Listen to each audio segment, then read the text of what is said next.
ولعل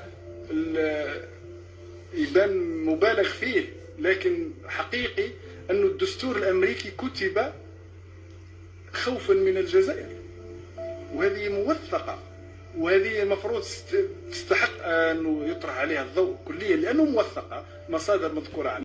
ولعل يبان مبالغ فيه، لكن حقيقي أن الدستور الأمريكي كتب خوفا من الجزائر، وهذه موثقة، وهذه المفروض تستحق أن يطرح عليها الضوء كليا لأنه موثقة، مصادر مذكورة عنها. ولعل يبان مبالغ فيه، لكن حقيقي أن الدستور الأمريكي كتب خوفا من الجزائر، وهذه موثقة، وهذه المفروض تستحق أن يطرح عليها الضوء كليا لأنه موثقة.